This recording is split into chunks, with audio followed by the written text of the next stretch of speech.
This video is sponsored by RO Empire Private Limited.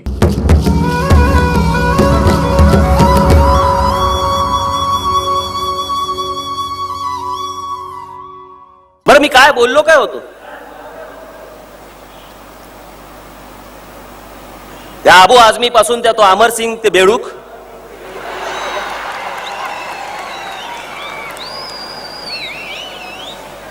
Bachchan कुटुंबाचा प्रवक्ता यायला ते नाही बोलत हेच भुंकतय.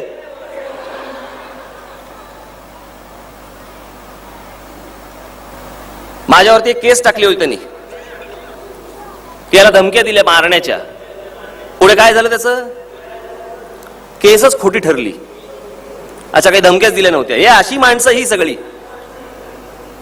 त्या अमिताभ बच्चन यांच्या काहीतरी घरावरती म्हणे बाटली फेकली. हो, माझा कार्यकर्ता एक बाटली नाही फेकेल, अख्खा क्रेट फेकेल.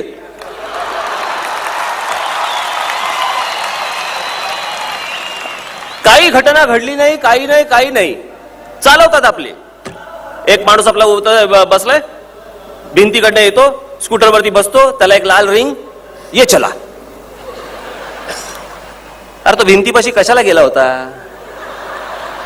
बाटली टाकायला गेला होता का बाटली रिकामी करायला गेला होता? ह्याचा तर पहिला विचार कर. कोणतेही फुटेज कुठेही दाखवायचं. पोलीस तिथे जाऊन आले, काचेचा एक तुकडा नाही मिळाला. हे असले खोटे अपप्रचार करता तुम्ही. काय त्या अमिताभ बच्चन यांच्याबद्दल मी काय बोललो, काय चुकीचं बोललो मला सांगा ना. यांनी पहिल्यांदा आयुष्यामध्ये निवडणूक लढवली ती उत्तर प्रदेशमध्ये, खरं की खोटं? ह्याने हिंदी सोडून इतर चित्रपटामध्ये काम केलं, ते भोजपुरी चित्रपटामध्ये काम केलं, खरं की खोटं? उत्तर प्रदेशचे ब्रँड अँबॅसेडर झाले आणि काय सांगतायत, उत्तर प्रदेश में है उतना दम का वहां पे गुन्हेगारी है कम. अरे इथे आले ते सगळे, तिकडे असणारच कमी.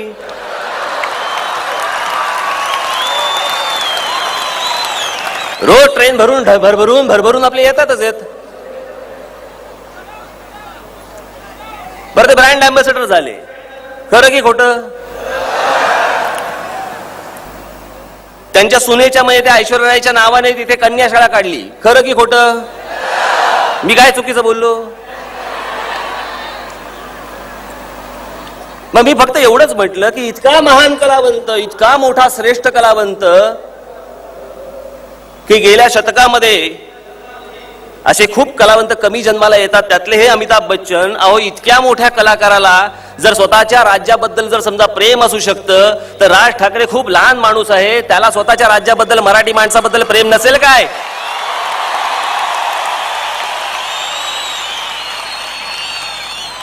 काय चुकलं माझं सांगा ना मला, मी काय कुठे चुकलो? आता परवा दिवशी ते कोणते रामदास का काय ते आहेत ना, अंबुमणी रामदास, आरोग्य मंत्री आहेत. त्यांनी असं म्हटलं म्हणे की देशभर पोलिओचा फैलाव जो जिकडून होतो तो उत्तर प्रदेश मधनं होतो. आता हे मी बोललो का? आणि इथे जाहिरातीत अमिताभ बच्चन पोलिओचा डोस घ्या, पोलिओचा डोस घ्या, 2 थेंब घ्या, 2 थेंब घ्या. अरे तिथे जाऊन 2 थेंब दे, तिथून इकडे येतंय.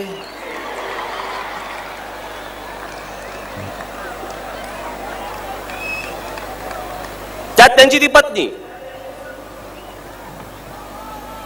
बाला साहब छोड़ के मैं किसी ठाकरे को नहीं जानती.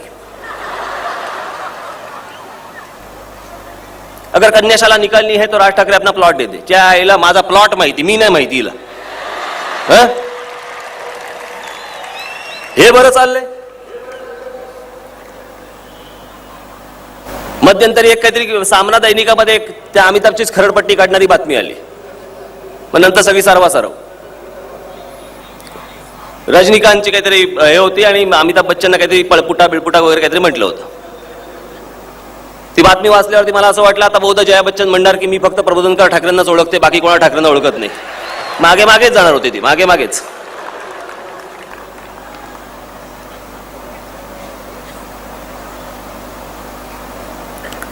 कोणती संस्कृती पोसायची आम्ही? मी एक गोष्ट बोलल्यानंतर महाराष्ट्रातला सगळा मराठी एकवटतो, याचा अर्थ मी जे बोललो हे तो रोज भोगत होता म्हणून त्याला हे पटलं.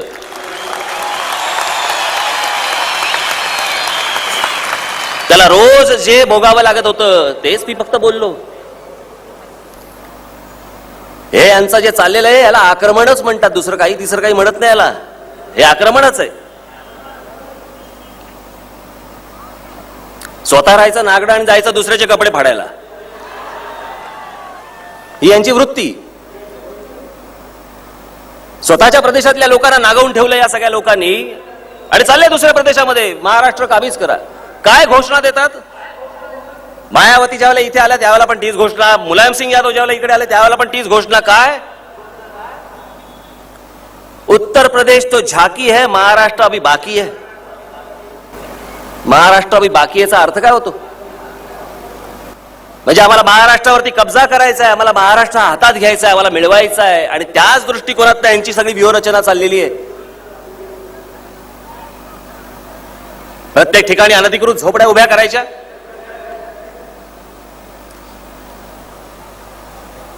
तिथे जाणार नाहीत त्या मेधा पाटकर. कुठचा तो आयोग काय, मानवाधिकार आयोग, ह्युमन राईट्स कमिशन, त्या हल्ली इकडेच असतात कारण गुजरातमध्ये येऊ देत नाहीत.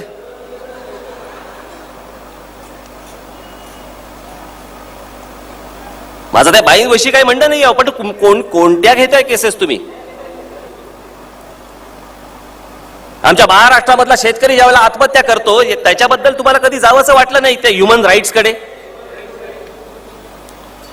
भिवंडीमध्ये 2 पोलिसांना चेहऱ्यावरती दगड मारून त्यांना मारून टाकले, त्यावेळेला नाही तुम्हाला जावंसं वाटलं तिकडे ह्युमन राईट्स कडे? आजच तुम्हाला जावंसं वाटतंय? महाराष्ट्र नवनिर्माण सेनेचे प्रमुख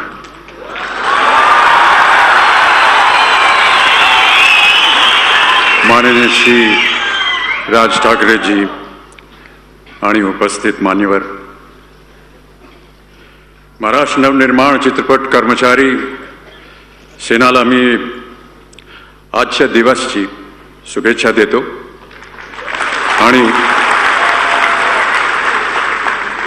आणि त्यांचा आभार मानतो की त्यांनी मला या भव्य समारंभाला आमंत्रित केला आणि मला मान सन्मान दिला.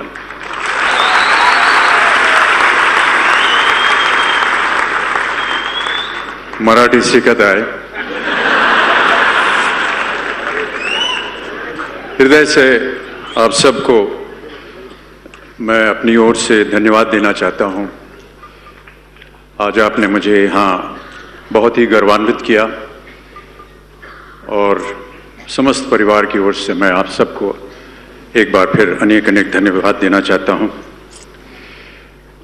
भारतीय सिनेमा को 100 वर्ष पूरे हो गए और जैसा कि अभी आपको मेरे से पूर्व वक्ता ने सब बताया कि पहली फिल्म 1913 में बनी थी दादा साहब फाल्के के हाथों, और इन 100 वर्षों में भारतीय सिनेमा में बड़ी प्रगति की. बहुत ही होनहार, उजागर निर्माता, निर्देशक, कलाकार, संगीतकार, लेखक सबको एक उत्तम दर्जा दिया भारतीय सिनेमा ने.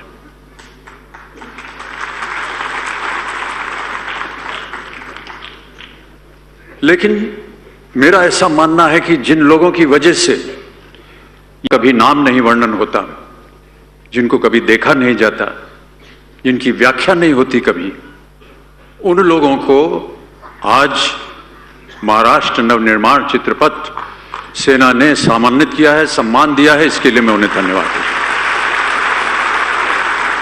बहुत कम लोग होते हैं जो उनके बारे में सोचते हैं और मैं ऐसा मानता हूं कि कई सालों से हम सब अपने व्यक्तिगत तौर पर ये जो कर्मचारी हैं जो नेपथ्य में काम करते हैं, व्यक्तिगत तौर पे हम इनकी सहायता करते रहते हैं, लेकिन कभी भी ऐसा कोई संगठन नहीं बना जो इनकी देखभाल कर सके. और आज जिस कार्यक्रम का निर्माण हुआ है जब इन कर्मचारियों को उनकी इंश्योरेंस दी जाएगी, उनकी देखभाल की जाएगी। ये बहुत ही सराहनीय काम है, इसके लिए एक बार फिर मैं अनेक अनेक धन्यवाद देता हूं। कहते हैं कि कलाकार और जो खेल कूद के मैदान में लोग होते हैं उनका जीवन बड़ा सीमित होता है, क्योंकि हम सब का जीवन हमारे शरीर के ऊपर निर्भर होता है। स्पोर्ट्समैन का शरीर जब कमजोर हो जाता है तो वो स्पोर्ट्स खेलना बंद कर देता है। हमारा शरीर जब आप लोग स्वीकार नहीं करेंगे वृद्धावस्था की वजह से या कई और कठिनाइयों की वजह से, तो हम स्वीकार नहीं होते हैं। उसके बाद हमारा क्या होता है इसके बारे में कोई सोचता नहीं। बहुत से ऐसे कर्मचारी हैं, बहुत से ऐसे कलाकार हैं जिनको मैंने स्वयं देखा कि अपने जीवन में जब उनकी ख्याति थी बड़ी तो सुपरस्टार थे। और इस समय मैं किसी का नाम नहीं लेना चाहता हूं, लेकिन ऐसे एक बहुत ही बड़े और बहुत ही प्रबल एक कलाकार 1950 की सदी में या 40 की सदी में, और जब मैं 70-80 के दशक में एक बार गाड़ी में जा रहा था तो मैंने देखा कि वो कलाकार, वो सुपरस्टार, वो महान व्यक्ति एक फटा पुराना कपड़ा पहने बस स्टैंड पे खड़ा हुआ है। और इतना कष्ट हुआ मुझे उन्हें देख करके। तो मैंने गाड़ी रोकी क्योंकि मैंने उन्हें पहचाना, कोई और पहचान नहीं रहा था उन्हें।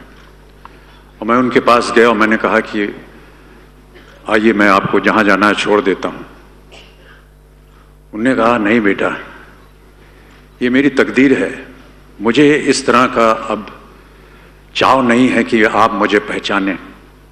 लोगों ने जितना मुझे स्नेह प्यार देना था वो दे दिया, अब हमारा जीवन समाप्त हो गया है, मैं ऐसे ही रहना चाहता हूं। आप किसी को बताइएगा मत कि आपने मेरी मदद की या आप मदद करना चाहते हैं। एक अहंकार होता है ऐसे कलाकारों में, गर्व होता है उनको, और कहीं ना कहीं उनका जो आत्मविश्वास होता है वो खो जाता है। ऐसे लोगों को आज ये जो संगठन बना है और जिस कार्यक्रम में हम सब आए हुए हैं, ऐसे लोगों की जो देखरेख करेगा उसकी सराहना करना मैं अत्यंत महत्वपूर्ण समझता हूं। इसलिए एक बार फिर उन्हें धन्यवाद देता हूं।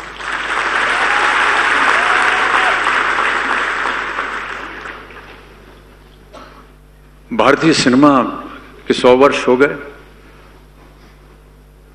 और जब ये शुरुआत के वर्ष थे उस समय सिनेमा जो था ये एक समाज में कई एक घरों में एक कोड़ की तरह माना जाता था। अच्छे घरों के बच्चे जो होते थे उनको वहां भेजा नहीं जाता था। लेकिन धीरे धीरे सिनेमा ने अपना एक महत्व बताया, और अब देखिए कहां पर इस स्तर पर आ गया है जब देश विदेश में भारतीय सिनेमा का नाम रोशन हो रहा है। मुझे इस बात का बड़ा गर्व है कि मैं इस फिल्म उद्योग का एक छोटा सा सदस्य हूं, जहां पर देश विदेश में हमारा नाम जो है ये एक तरह से माना जाए तो पैरेलल कल्चर बन गया है हमारे देश का। 5000 वर्षों का हमारा इतिहास है भारतवर्ष का, और पता नहीं कि ये सही कहना उचित होगा कि नहीं, लेकिन कई मानों में लोग भारतीय सिनेमा के व्यक्तियों को और भारतीय सिनेमा के बारे में ज्यादा जानते हैं बजाय यहां के अन्य लोगों को, और ये हमारे लिए बड़े गर्व की बात है। मेरे लिए आज के दिन जो सबसे गर्व की बात है वो ये कि आज मैं जिस जगह जिस स्थान पर ये आज समारोह का आयोजन हो रहा है, इसका नाम है षण्मुखानंद हॉल। कई साल पहले जब मैं 60 और 70 के दशक में यहाँ आता था तो यहाँ पर फिल्म अवार्ड्स की एक सेरेमनी होती थी, जहाँ पर अब तो बहुत सारे अवार्ड सेरेमनीज हो गए हैं और बड़े बड़े स्थानों में होते हैं, लेकिन उस समय फिल्म फेयर अवार्ड होता था वो नहीं होता था। और इसी मंच के ऊपर मेरे लिए आज ये बड़े गर्व की बात है कि इसी मंच के ऊपर मैं एक कलाकार उन लोगों को सम्मान कर रहा हूं जिनकी वजह से मैं आज आपके सामने यहां खड़ा हूं। और इसका श्रेय जाना चाहिए राज साहब ठाकरे जी को, इनकी संस्था को, कि उन्होंने उन लोगों के बारे में सोचा जिनके बारे में कोई नहीं सोचता है। मैं एक बार फिर आप सब लोगों को बहुत बहुत धन्यवाद देता हूं। राज साहब, आपको भी धन्यवाद देता हूं कि आपने मुझे यहाँ आमंत्रित किया, और अपनी शुभकामनाएं देता हूं कि इसी तरह आप इस क्षेत्र में काम करते रहें। और यदि, मैं फिर से दोहराता हूं कि यदि मेरी आवश्यकता किसी भी ऐसे नेक काम में पड़ी तो मैं अपने आप को यहाँ अवश्य हाजिर करूंगा। बहुत बहुत धन्यवाद आपका।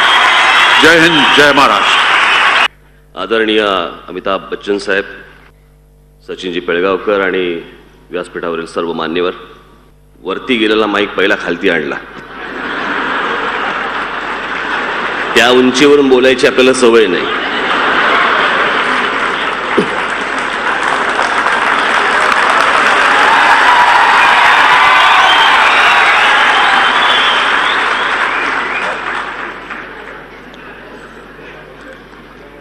सगळे ऑन आहेत ना रे?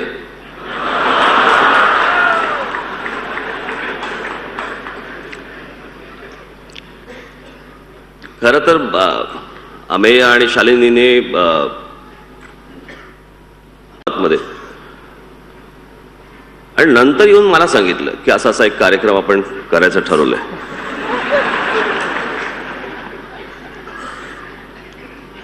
आणि त्यांनी मला सांगितलं, अमिताभजींनी हो म्हणून सांगितले. मी म्हटलं पक्षाचं नाव सांगितलं ना.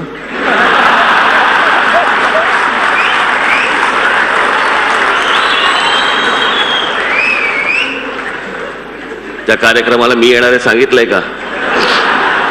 बोले हो सांगितलं. म्हटलं मग मला तर यावंच लागेल. का उद्या जर समजा असं काही घडलं असतं आणि समजा अमिताभजी इथे आले असते तर ये कहां आ गए हम.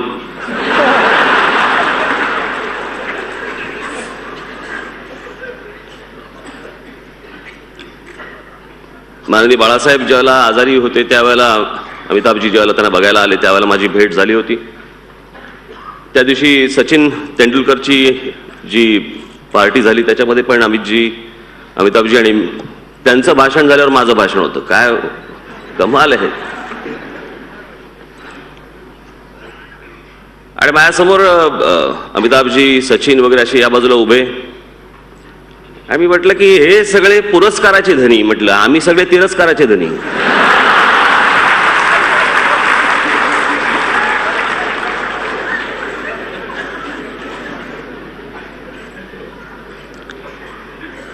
अमिताभजी आज या कार्यक्रमाला येत आहेत म्हटल्यानंतर मला अनेक पत्रकारांचे मला फोन आले. खरं की काय?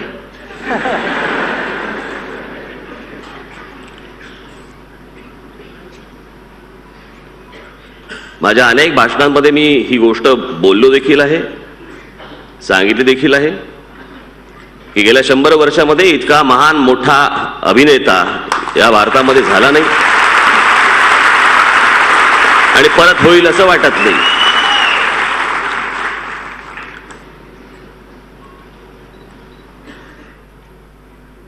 पर त्यावेळेला ज्या काही गोष्टी घडल्या होत्या त्यात वैयक्तिक स्वरूपाची कुठचीच गोष्ट नव्हती. माझं आजही ते मत आहे. मी त्या गोष्टीवरती आजही ठाम आहे.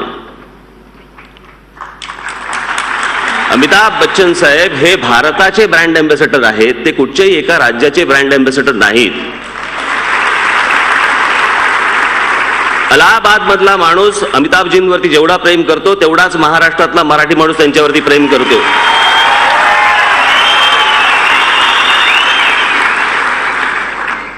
हा देश ज्यांच्यावरती प्रेम करतो, उद्या लता दीदी आहेत, सचिन तेंडुलकर आहेत, अमिताभ बच्चन साहेब आहेत, ही परमेश्वराने पाठवलेली माणसं.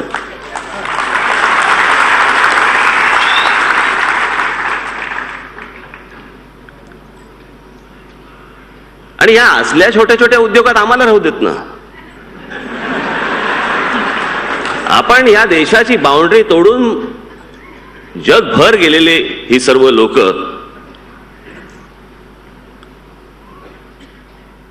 प्रत्येक माणूस आज अमिताभजींवरती प्रेम करतो. म्हणजे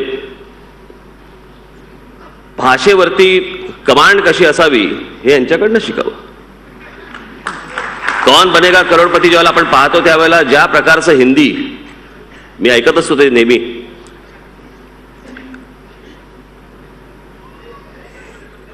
उत्तम हिंदी जर कोणाकडनं ऐकायचं, मी याच्या अगोदर ऐकलं होतं वाजपेयीजींची, अमिताभजींचं, की हिंदी कसं असावं, नाही तर आपलं हिंदी आपण आत्ता आया.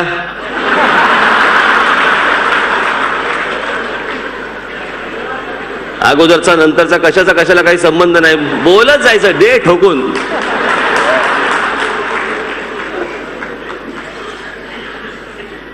पण आज या कार्यक्रमाला अमिताभजी आवर्जून इथे आले.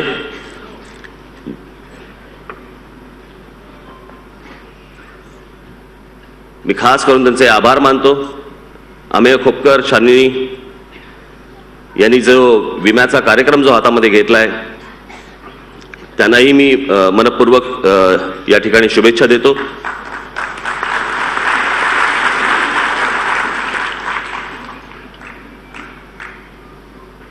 इतर गोष्टींवरती जरी मी ठाम असलो तरी ज्या काही गोष्टी होत्या त्याच्याबद्दल फक्त मी एकच सांगेन, झालं गेलं गंगेला मिळालं.